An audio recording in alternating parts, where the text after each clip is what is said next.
Welcome to Her Story, the history of Southeast Asia told from her perspective. We'll discover historical figures, matriarchal societies, and contemporary female icons, and maybe learn about ourselves along the way. I'm Agus Ramirez, and this is Season 2.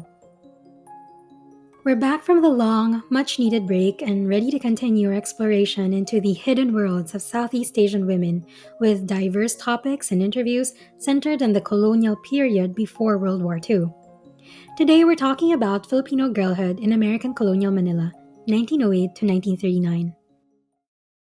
Girls' studies or girlhood studies is a developing field of historical research in the Philippines, says Tala Wong of the Ateneo de Manila University.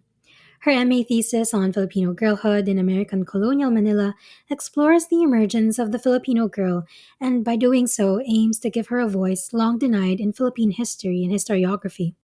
Educational materials and print media from 1908 to 1939 reveal that girlhood was an ideological battlefield for adults, colonial and local, male and female. In this episode, we're going to find out what it is about girlhood that makes for such a vibrant discourse. Welcome, Tala. Hello, everybody. Hi, a bit of your background. You are a history instructor. Yes, How I long think have I'm you a I been think I'm a lecturer actually. lecturer? And how long Yeah, have you been lecturing? my gosh, like 9 years. Right. And then this has been in Ateneo the entire time. Yeah, Right. Okay. And so, what inspired you to write this thesis? Where did this idea come from? actually, I don't know if she knows it, but it was because of my mom. Mm-hmm. And it was specifically because she told us when we were growing up, because I have two younger sisters. And when we were growing up, she was always on her case about knowing how to do certain household chores properly, like folding clothes, knowing how to do the laundry, the dishes, setting the table, and stuff like that. And she would always say it was because we were girls. And Mm-hmm. then at some point, I don't know when, I was probably really young, I asked her, why doesn't dad have to do these kinds of things? And why doesn't he have to learn how to do these kinds of things? And she's like, well, he's a guy. And I was Mm-hmm. like, huh, why is that? Why are we like why are me and my sisters expected to learn how to do these household related things and my dad gets a free pass? And that is the spark, honestly, that set me on this long, very long journey to writing this thesis and uncovering all of these stories about girlhood in the past. So So you this, never know. You yeah. never know where your MA thesis or your dissertation topic is going to come from. So something so simple as seeing sort of an imbalance in your household led you on this journey to several forms of literature that you looked at for this thesis. So first things first, what is a girl and what is girlhood?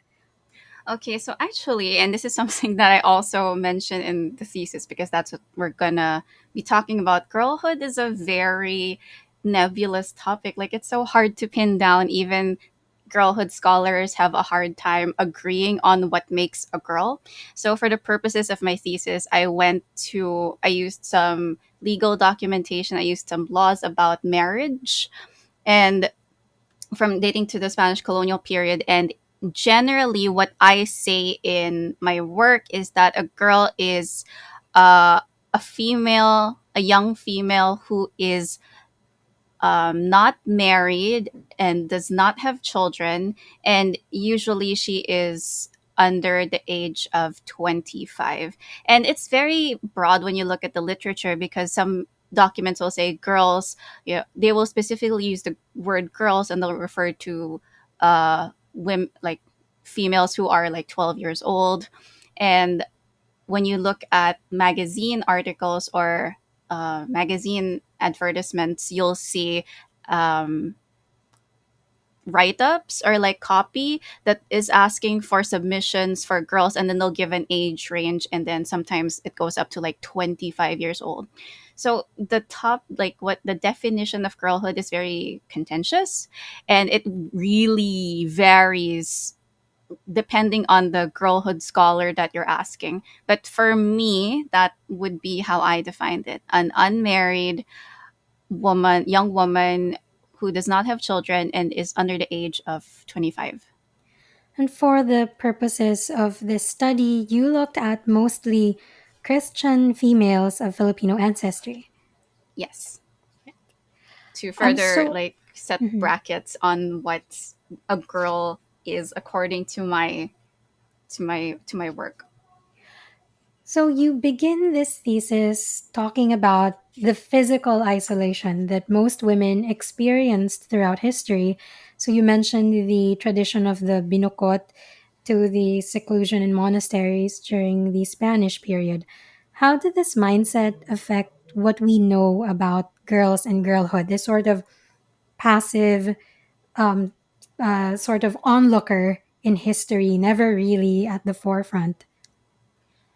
I think it's a very out of sight, out of mind thing. Like that definitely affected how much we do know about girls during this period of history, during the Spanish colonial period, because um, a lot of a lot of young women are studying, but they're cloistered and they're not really writing about themselves. So even if they do know the basics of how to read and how to write, they're not applying it in a self-interested way. And because of that, I think our knowledge today of girlhood during that period suffers. So I would say that seclusion, like seclusion, and maybe the lack of a medium in which to write, maybe a lack of self interest in putting down putting down their life stories into physical writing. That definitely affected how little we know of girls today. There's a lot of ground to cover here. There's a lot of history. So I'm just going to pick out certain things that jumped out to me.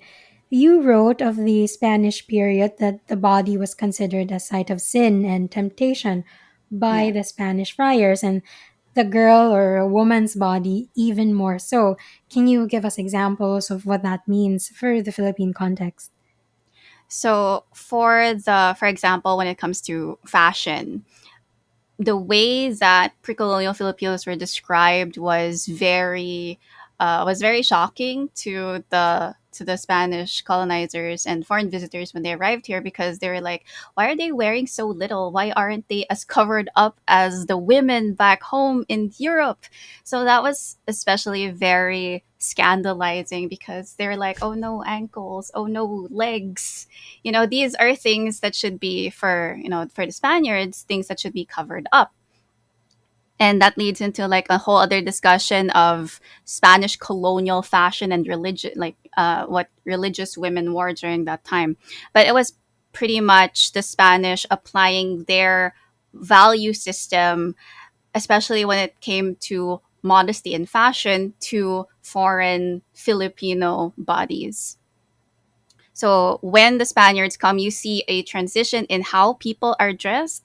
There are, no more bahags, or if there are bahags, the top part is covered, and women are more conscious about their private parts. And you see that you can't really see breasts anymore. They're like everything is covered up. So you noted things like the link to fashion when the Spanish came here. We began to wear tapis, panuelo, the veil, but there was a disconnect between the imposed Spanish modesty on women and a cultural propensity for Filipino women to actually be in public life, because Exactly. women had jobs that were in the public eye. They did not stay at home. They were cigarette vendors, cigarera, vendedora, tendera, bordadora, costurera. So, uh, how did that affect growing up in that period? So okay, so this is actually super interesting because, like I said, there are restrictions on dress, or there are like guidelines on how to dress modestly. but there's also this group of women who are very visible and out and about, and they have, like you mentioned, so many of these very public facing jobs. And like, I didn't go too much into it, but I would hazard a guess that class would probably play a role in all of this. Like, if you're a middle class to a if you're a middle or higher class lady, there are certain moral and social expectations of you. And it seems to me, and this is not something I've done extensive research on, but this would be my best guess, that if you are of a lower work, if you're of the working class, that's not really expected as much of you. Another important thing I saw here was the role of education, and Spanish colonial education was largely for Spanish girls and mestizas, so Filipino girls would have to wait until 1863 to enjoy widespread public schooling. Can you give us a more context? What was education for girls like at the time? It would be generally the same as what the boys were learning in public school. So that was uniform, in the sense that they were learning how to read and write and count. And I think a lot of Catholic teachings also in school at the time. Definitely, yeah, because that would still be like, even if this was a liberal policy to educate everybody in the Philippines, it was still, under uh, the Catholics, the Spanish. And so there was a passage of a royal decree that called for the establishment of a network of primary schools, and they wanted both boys and girls to be not merely proper, but ones that were also good and virtuous in accordance with Catholic teachings. So, as we know, that changes very rapidly with the coming of the Americans. And so, really, the focus of your thesis is American Colonial Philippines, which you said was an especially interesting period for Filipino girls. So, how did this Mission Civilizatriz, or the civilizing mission of the US, impact the Filipino girls? It introduced quote unquote progressive American values to Philippine society, and by extension to Filipino girls. It also introduced ideas of modern, like quote unquote modernity, and this notion of how to be a civilized person, civilized, of course, by the definition of Americans. And these were things that were, through lessons in school and through other means, taught to Filipino girls. So, one thing you mentioned was the Gibson girl, who was a sign of a modern progressive civilization as opposed to a static society. Mhm. And so I was very interested uh, to learn that when the St. Louis World's Fair in 1904 took place, they actually took Visayan, so-called Visayan Gibson girl types to be exhibited there. Yeah.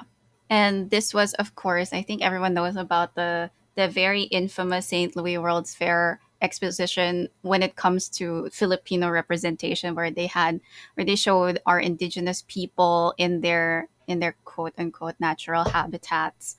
And to contrast how backwards we were, sorry, to contrast how progressive the Philippines was becoming under colonial rule, they had a band playing American standards. They had children saying their ABCs, and apparently there were also, yeah, Visayan Gibson girls, to show that, hey, American culture has taught even our girls how to be more American, how to be more progressive and civilized according to American standards. And I guess the juxtaposition of the so-called Visayan Gibson girl types with the dog meat eating exhibits at the time must have been a very jarring image that really sold the idea that American colonial rule was doing something great Yeah. in the Philippines. So I'm going to go back to education. The census of the Philippine Islands for 1918 which was a decade after the establishment of the state university, reveals that of the 3,336 students, 618 of them were girls, and Mhm. English was a medium of instruction. Can you share some interesting things about education during this time? Something that I find interesting is the even in the earliest years of American colonial education, what Filipinos associated, and I guess what American colonial officials and representatives here considered civilized was a knowledge of English. Mhm. And if you were well versed in English, if you were knowledgeable in English enough to speak fluently without making mistakes, to be able to express yourself verbally in written form cleanly in English, you were considered a very alta person. You were considered a very no, not alta, but like a civilized person, a very modern person, someone who was very with the times. And I think this is not obviously connected strictly to girls. And I think that's something interesting because we still have that mindset today. Something Uh, that has endured, yes. and the fact that we're conducting this interview in English. Well, that's also because most of the listeners of the podcast are actually outside the Philippines. So, Mm, so much like more than 60% of the people who listen are Filipinos who are born abroad or just general, people who like history but are not necessarily Filipino. Those, so it is encouraging in a way that there's a lot of interest in it, but there's also that the way that we're so comfortable expressing ourselves in English is something that has endured. In the thesis, there was a line: with a good education in English, any child, even poor children of laborers, could succeed in becoming professionals if they were bright and studied hard. So it's sort of like I guess this is a parallel to an American dream that oh, yeah. Hmm. so there was that transplantation, but you could only succeed if you knew English. And there are remnants of that today. Oh, yeah. Also, there was an Act number 74 in 1901, um, free public education to both boys and girls, who were now also free to pursue higher education in liberal arts, law, pharmacy. I'm gonna go back to pharmacy later because I noticed something very interesting about that. Hmm. Um, well, though boys consistently outnumbered girls, um, there was a quote from a colonial official that I wanted to discuss. Within a few years, the people will, without doubt, have learned that it is as important to educate the girls as it is the boys. Hmm. So, and there were you had a very long list of all these home economics guidebooks Yeah. that were present at the time. Hmm. Um, so, tangentially, my great grandmother, I was looking through her things, and I saw a cookbook that was produced, I believe, at CEU or Hmm. a similar university, which was dedicated to her.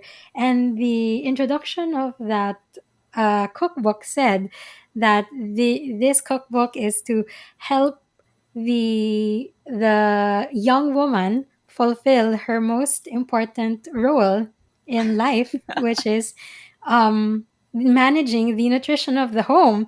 And so when I was reading all the passages from the guidebooks, I was reminded I have a book like this. I've seen a book like this. So which goes back to why you wrote this thesis in the first place, which I didn't know, but um well, the manuals published by the Department of Public Instruction did not merely mean to instruct Filipino girls in how to properly manage a home, but rather how to properly manage a home as an American girl and a woman, as American woman would. Um, And then the other thing after education was sanitation. Yeah. Can you discuss that a bit? Tangent. Going back to what you said about your great grandmother's cookbook, my sister is actually doing her master's thesis on colonial cookbooks as a tool of colonization. That's an interesting topic because there's a lot of value setting. It's not just food. It's not just a recipe. Yeah, It's exactly. it's your duty. It's your work. And you see how material culture changes over time as you read cookbooks from like the late 1800s, 1890s to the 1900s to 1920s. You see how ingredients, even instructions, change over time, and what kinds of dishes are being served also changes over time. Wala lang, I just was reminded after you mentioned your great grandmother's cookbook, and I couldn't find a place to butt in. but Sorry. also, but also, I noticed that many of the things that were discussed in these guidebooks or these cookbooks, which you deal with in the idea of the domestic economy, a Hmm. lot of them were very practical. Yeah. Some of them, I was like, maybe they should have taught me that. Maybe that should have been mentioned in my education at some point. You know, things like how they would how they would make soap or get stains out, or Yeah. it's like some of these. I'm It's not just for girls, right? like I was going through it again, and they actually teach you how to do basic first aid, and not just like how to make someone feel better when they have the flu, because that's also taught, but how to like set bones. Yes, I was yes, like, there was wow. basic first aid, and that's valuable not just for girls. That's for Um, valuable for everybody. yeah, everybody, and many of children today, I think, would be would really benefit from Would some of benefit. this. Would really Yeah. benefit from some of this practical education, but um, in the context of American colonial education, it was really setting these values up, and that brings us to sanitation because the Filipino girl, it appears, was the main agent of the sanitation measures and doctrines of American cleanliness. Oh, so I found it interesting because okay, nobody's done this, so this was a lot of like writing this thing was just um searching blindly in the dark for knowledge. And what I was able to find was that a lot of the ideals of domestic science or euthenics or home ec, however you want to call it, came from three main writers. Uh, Three main writers in England and the United States. So these are Catherine Beecher, Isabella Beaton, and Ellen Richards. So these three ladies form not just the basis of women's education in the 19th century, but also ideas of home economics or domestic science. And in doing so, they kind of created what the ideal girl slash woman should be. Hmm. And a big part of understanding domestic science or home economics is that everything is on the girl. The girl has Mhm. to know every little thing about the house because in one of the texts, I think it's the 1908 Domestic Science Handbook, they say that how the housekeeper needs to be the best educated, the most skilled, the most intelligent member of the family. So, Mhm. no pressure to girls out there. And this was needed. She needed to be the most educated because she was the one who was going to educate everybody else. She was the one who was going to tell her parents who couldn't understand English, who didn't go to school, okay, mom and dad, this is how you make whitewash. This is how you treat tuberculosis. This is how you Mhm. set a bone. She was the one who's going to teach her parents. She was the one who's going to teach her brothers and sisters. And when she had her own family, she was going to teach her own family what she learned in her domestic science or home ec classes as as well. And in doing so, she was going to help create a better nation. She learned how to be a good mom and housewife. She could then pass on what she learned to her family, who would then become good citizens. And once we have this nation of good citizens, you have a nation of people who are ready to handle their own destinies and fates and who are ready for self governance. So, this idea of governance of the self is intrinsically tied, at least in the literature, to governance of the nation, which I think is really cool. I just remembered there's this Facebook group.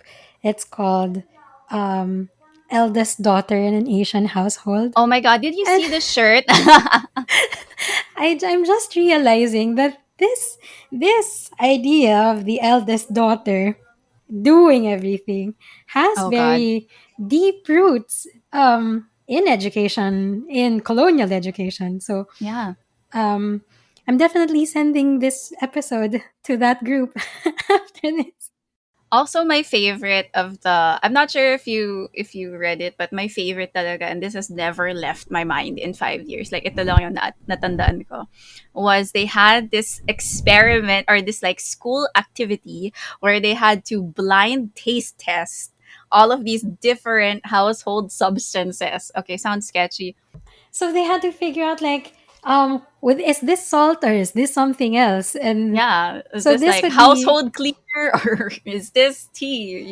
and in the age before the internet, you are literally keeping people alive with this You're pretty knowledge. much Wikipedia, yeah. So sanitation was actually a pretty big part of your discussion because proper hygiene and sanitation needed to be learned and honed by Filipino girls. And it was interesting to me that sometimes it would be at odds with culture. For example, um, the American knowledge is do not sleep on the floor, but Filipinos would sleep on buri mats. Don't eat with your hands, but don't eat with your hands on the floor. But typically, we eat on the floor. We use our right hand for getting the food, and these cultural aspects became superstitions that had to be eradicated. Yeah, because it's again the application of Western values to Filipino bodies, and there are many accounts of Filipinos and American health officials not seeing eye to eye. A good resource for that would be, is it that kind of podcast where I'm allowed to give sources Yes, or? of course. Yes. Okay, so I would totally recommend An American Doctor's Odyssey by Dr. Victor Heiser. He was Mhm. stationed here and in India. And one of my favorite anecdotes from An American Doctor's Odyssey is the time that there was an outbreak of, I want to say, bubonic plague in Mhm. Manila.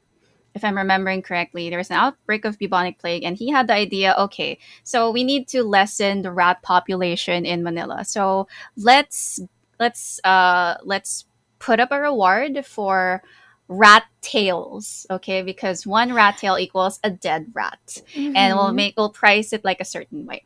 And of course, what did Filipinos do? The They bred rats, enterprising, didn't they? they bred rats and then they Knew just it. cut off the tails and then they sold them to the Bureau of Health, and that didn't obviously fix the problem. So it's Dr. Heiser's book is full of very fun Yeah. anecdotes like that about Filipino responses to uh, Westerners, particularly the Americans, imposing their values and health policies on us. Mhm. They think they're smart, but hmm. But Filipinos smarter. Mhm. The truth, they say, is out there. Trouble is, the truth sometimes can be bland and uninteresting. Subscribe to Dark Theory. Dark Theory is a self produced Filipino podcast that takes you down a rabbit hole of mystery, conspiracy, and dark, twisted tales that blur the boundaries of what you know to be real. Subscribe to A Little Darkness. Listen to Dark Theory, available on Spotify, Apple Podcast, and Anchor. In the past, all writers who have attempted to make a relatively comprehensive survey of Philippine conditions always had a word or two to say on the enviable position which women in the Philippines have for centuries enjoyed. But they usually limited their comments to a word or two. It is only recently, very recently, that the subject of woman has become a question, and today it is recognized as a question of primary importance, one which in its complexity presents phases that call for the greatest consideration. Tarsila Malabanan, University of the Philippines, 1916. An important figure you mentioned in the thesis was Maria Paz Mendoza Guazon.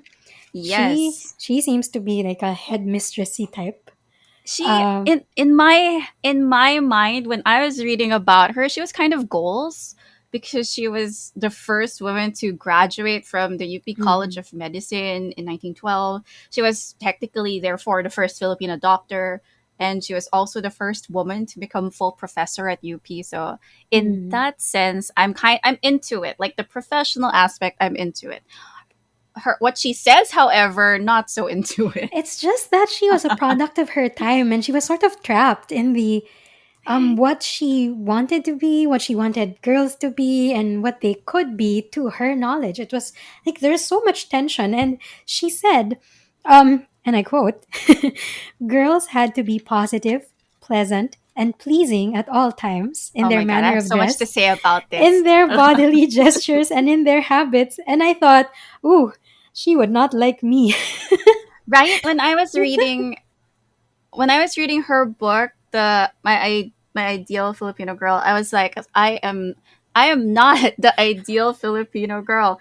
Okay, can I just say, like, my favorite part um is when she says, so, for the people who are listening, The Ideal Filipino Girl was a book that Paz Mendoza Guazon wrote, and it was obviously a guidebook written by a Filipina who had been educated under the American colonial education system, and she was writing about what she felt were her ideal qualities in Filipino girls. It wasn't just her writing; she also asked like a lot of very illustrious figures at the time, like I think Manuel Rojas wrote there as well.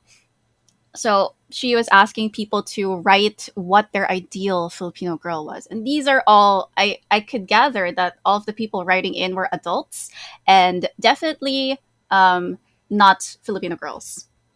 And she has this part where where she has like a list of don'ts, and you're not supposed to laugh at someone's defects Mhm.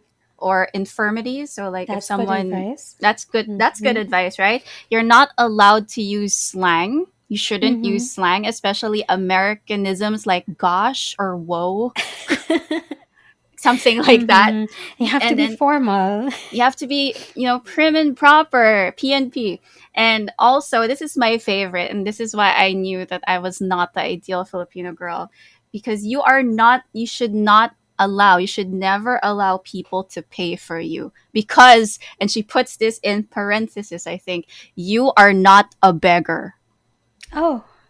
And I was like, well, okay. She had ideas. It was it was She had such a ideas.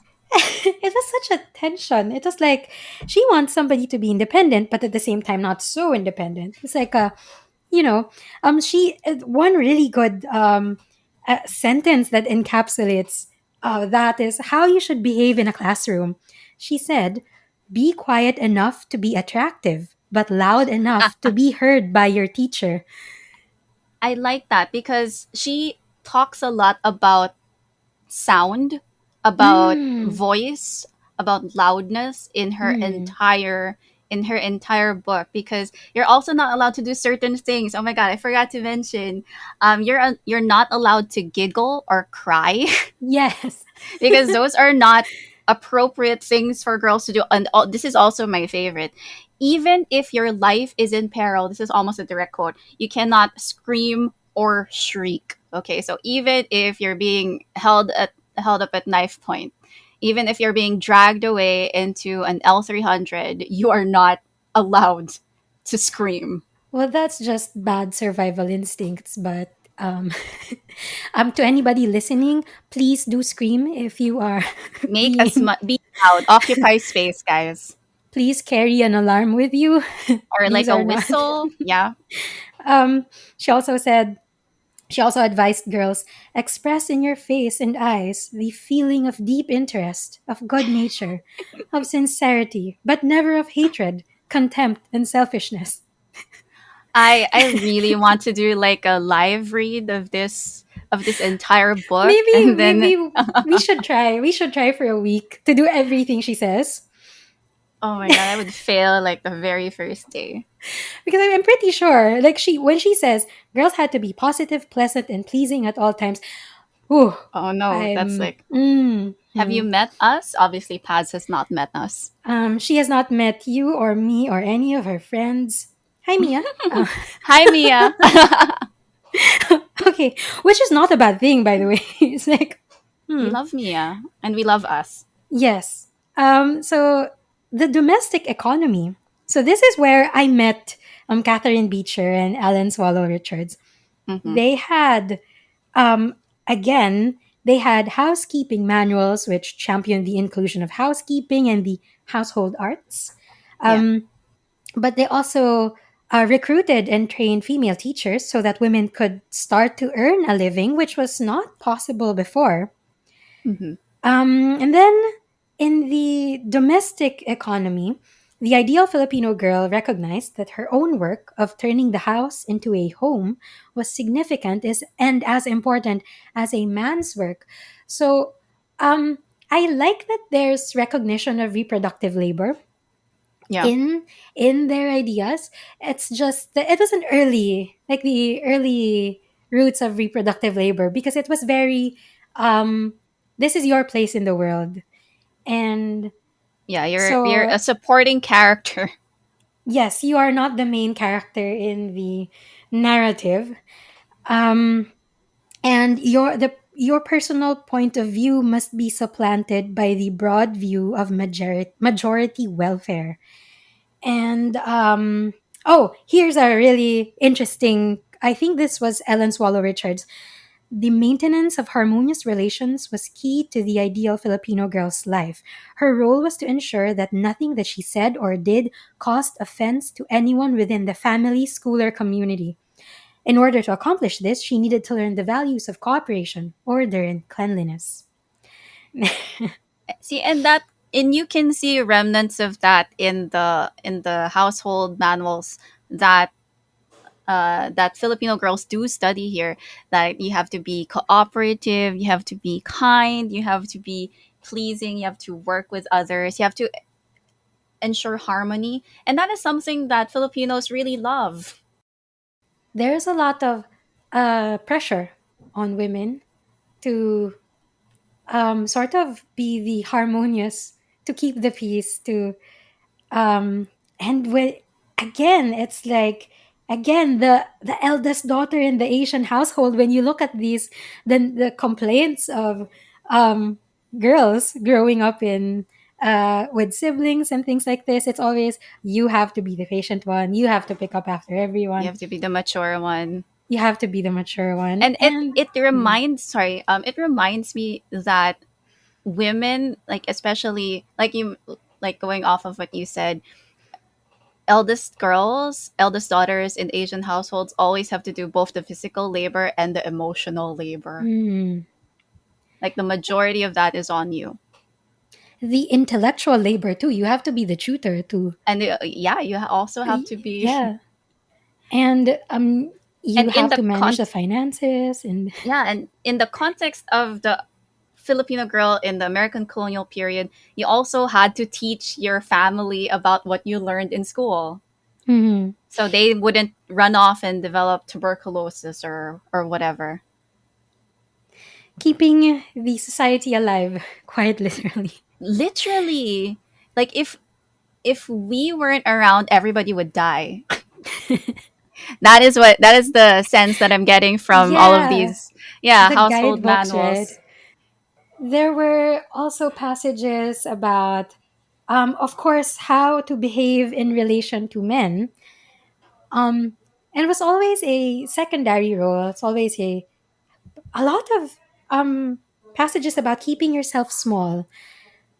Not necessarily, but they completely acknowledge that you are just as smart, just as tough, just as strong, but don't tell them that. Yeah, but you have to stay at home and maintain the harmony and be quiet and be attractive enough or be loud enough that your teacher hears you, but not loud enough that people complain that you're too loud.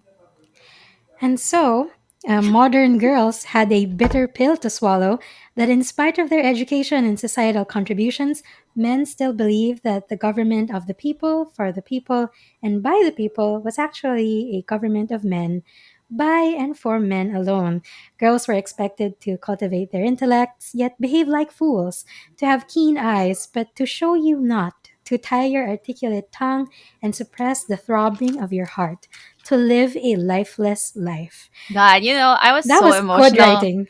That was I great was writing. I was so emotional writing this because I was like, "Oh my god, all the injustices to women in the past." And then And the yeah. present And, and the that persists in the present because you can still see people thinking like this in the present. and even with when, because as we know a woman is running for president, I hear it a lot in real life. Oh my She can't, god. possibly be president, she's a woman. Oh my Okay, god. Like sometimes in I don't argue, it's like, oh, 2021, come on sometimes, guys. yeah, sometimes people are too far gone and you're like, this is not, I can't. Yeah, um just yeah. So going back, the problem with an idealized girl, as you said, as with any idealized construct, is that they ultimately fail to live up to these high moral standards. And I was so proud of Paz Marquez Benitez, who is an amazing writer. Red Um, stars, we love it. Dead Stars. And she was actually the captain of Manila's first girls basketball team, Oh my and god, I love that story. she played tennis in European dress, which was a scandal at the time. Yes. You're showing your knees. Okay. Oh my god, legs. My eyes. And so there was backlash. There were people who were trying to argue against this. Mm-hmm. Guillermo B. Guevara said that they will not abide by by the hearth, but demand the single standard. They want careers, not babies. They want the ballot. They want everything the men have. And their avidness to be on the same footing with men, they would even wear pants. Like hearing this today is, it's a journey. This was that issue about, so there was a controversy, I think in the 30s, where girls wanted to wear PE clothes that were like more shorts and t-shirt rather than like full length dresses. Hmm. And that was like front page news because people are like, look at them, they're becoming too American, they are too modern. And you have all of these thought pieces like, what happened to the Dalaga of the past? And it's just that you have to keep reminding yourself this is a product of their time. This was a period of great change.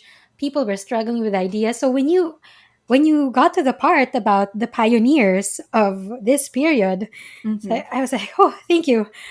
So there was a lot going on at my alma mater, the University of the Philippines. Woo! So there was the interesting. I did not hear of this when I was studying there, but there was a UP Women's Club. Yes, So very there was active. Virginia Oteza, who eventually became the first woman in Baguio to be elected vice mayor and councilor.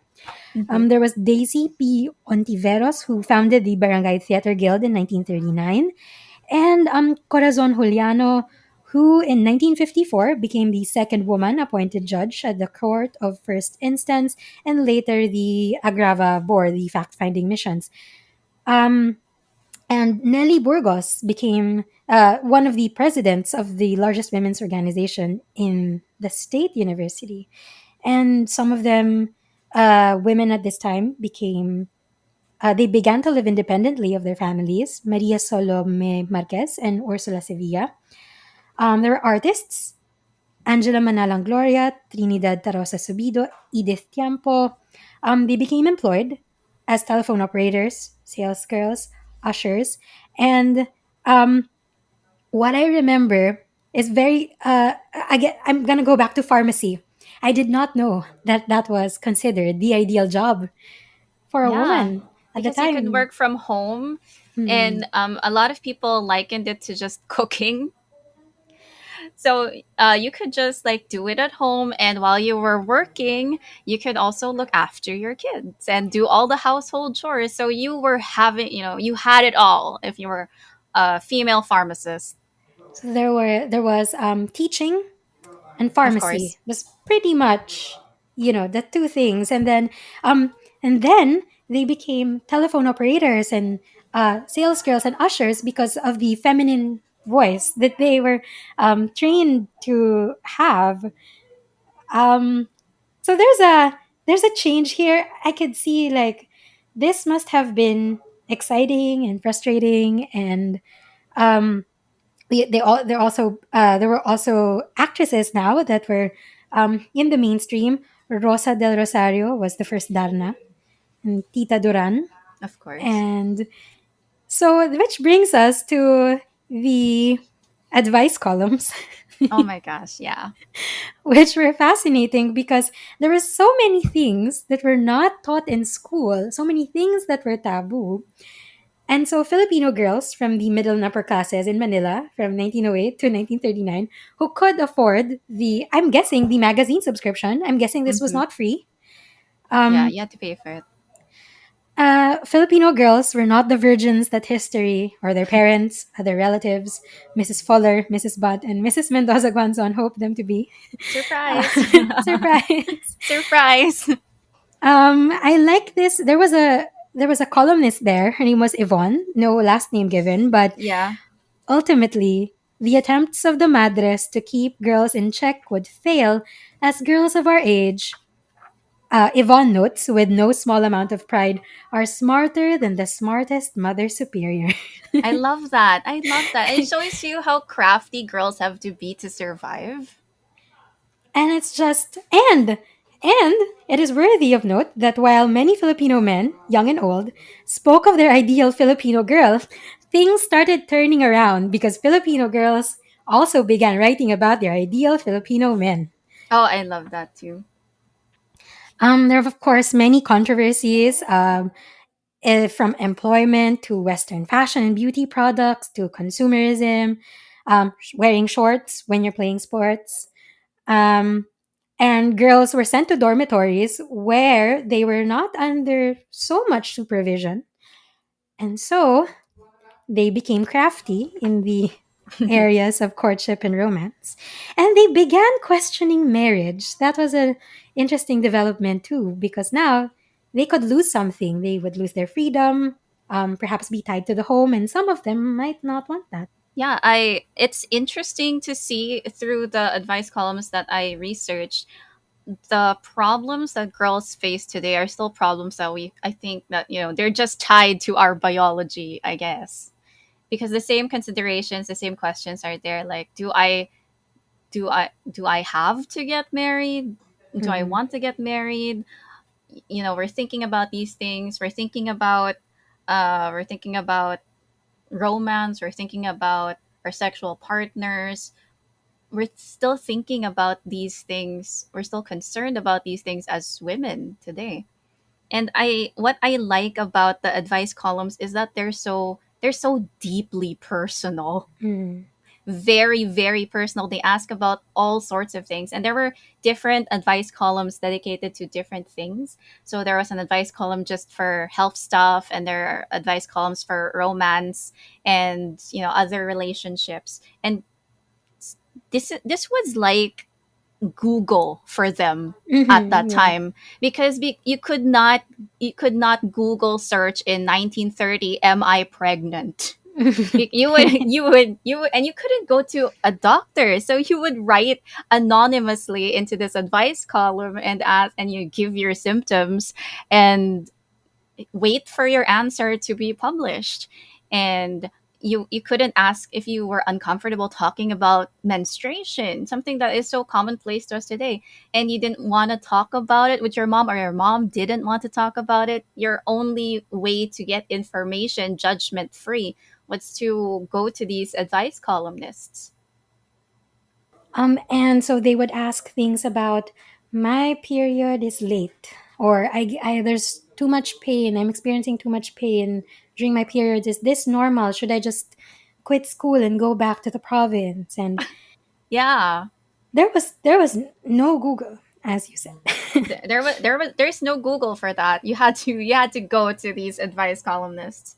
And it wasn't just girls. I also found it interesting that it's not just girls writing, it's also moms. Oh, So right. How yeah. to raise their girls. Yeah, because these I think it's important for people to understand the moral authority that these advice columns held for people during this time, again, because it's so hard to get information to very specific things. The only way to do that is to, if you don't want to talk about it with people you write to an advice column. So there was one woman who said, my daughter is 13 years old. How do I raise her properly? And how do I tell her that she's going to meet physical and moral dangers? That she will have menstruation. I'm quoting from the actual thing. That she will have menstruation and that she should be careful in her relations with the opposite sex.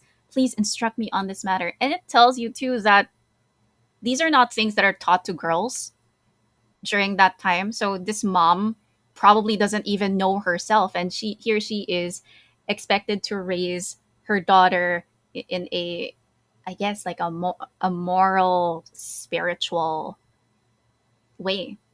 And during a time of great change where there are probably more opportunities that are open to the daughters.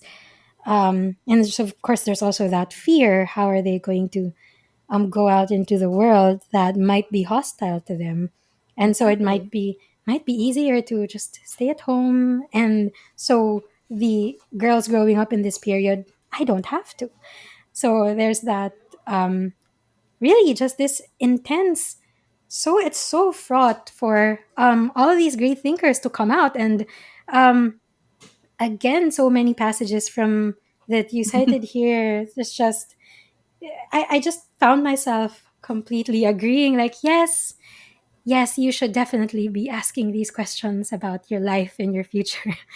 um, so And these are mm, a great way to learn about other women, mhm, because I'm forgetting who wrote about it, but I think it was Paz Mendoza Guazon or Paz Marquez Benitez. Oh no, I'm confusing them. But mhm, one of them said that we don't like to, like, Filipino women don't like to write about ourselves, especially when it comes to mm, autobiographies. We mhm, are, for some reason, hesitant to write about ourselves, and maybe that's a testament to how other thinking we are, how we always think about others before ourselves, mhm. especially as eldest daughters in an Asian family.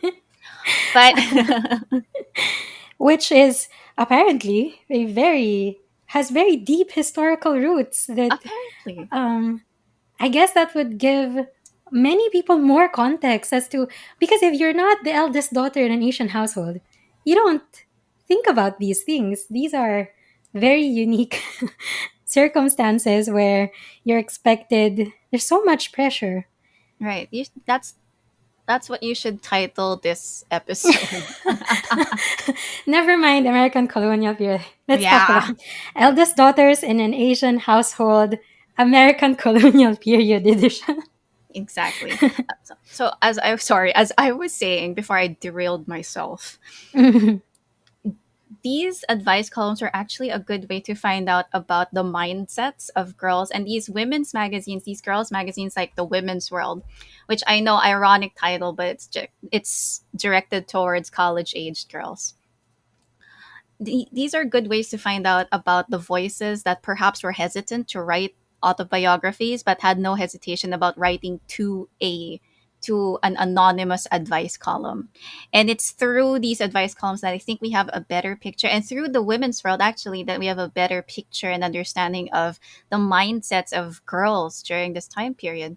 Because not the women that you mentioned, I don't think the majority of them wrote proper memoirs or autobiographies of their own. So the only clues we have about their lives, if we're to look at public records, are these are Advice these columns. either these advice columns or these articles written about them in Women's World or other similar published material. As I was reading, I really had a feeling of look how far, how different our lives are now, where you and I are on a podcast that I produce from my bedroom.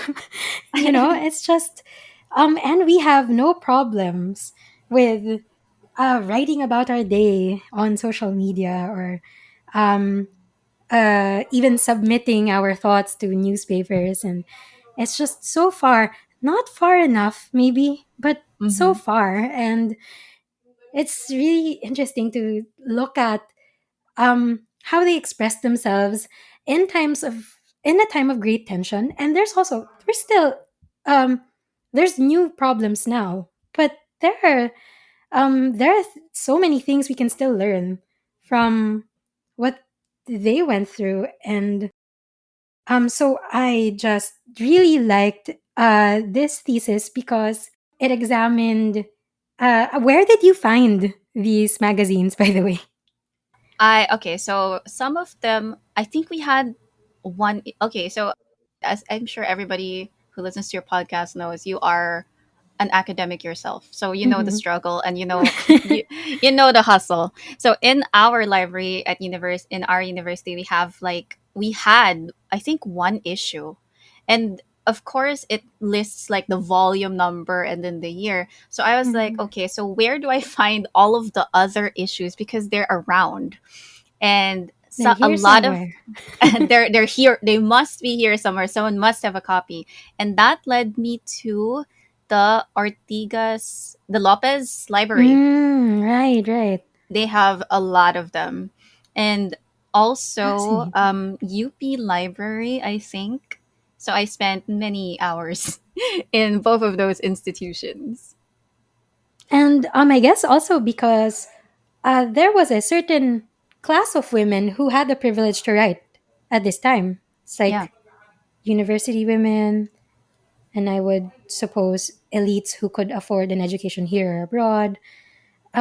So, tip for those who want to do research on girls and girlhood. There are the libraries in Ortigas and UP are good places to start.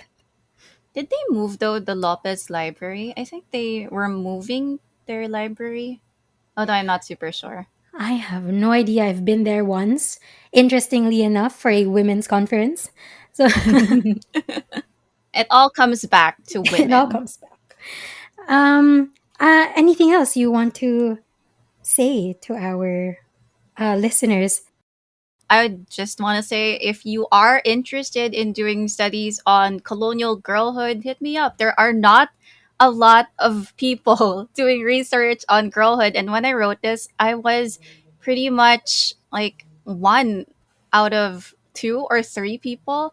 And the two other people I know of weren't really doing girlhood, which is why I was able to find so much in the archives and write, I think, in my opinion, something really fresh. It's an underexplored topic, in my opinion. There is so much to learn about girls, and learning about girls helps us understand why we think about women the way we do today, and that is always so important to know.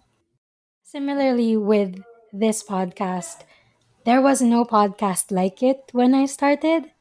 And remember, if if you're not gonna do it, if the girls out there are not gonna do it, nobody's gonna do it. So Claim we it. we have to do it ourselves. Let the women do the work. Yes, take up space, guys. Learn from all these narratives. So that's it for Girlhood in the American Colonial Period with Tala Wong. Thank you so much for being here, Tala. Thank you so much for having me. It's been an honor to be part of this very groundbreaking podcast. Producing a podcast like this takes a lot of time and research. If you like what we do, consider joining our Patreon like Christina, Raul, Raymond, Chito, Matt, Shireen, Chanda, Yati, Kara, and Mando, who have been supporting this podcast. Give as little as $1 to get a copy of the show notes with all the references, a shout out at the end of the next episode, and the occasional bonus episode. There's one coming out in the next few weeks.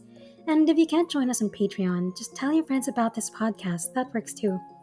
Don't forget to follow us on Facebook, Twitter, and Instagram at Her Story C Pod. That's Her Story SEA Pod. There's so many more stories to tell, and we're just getting started. This podcast was written, hosted, and edited by Agus Ramirez. Thank you for listening, and we hope to see you again next time. Season 2 is going to be very exciting. Sampay jumpa lagi!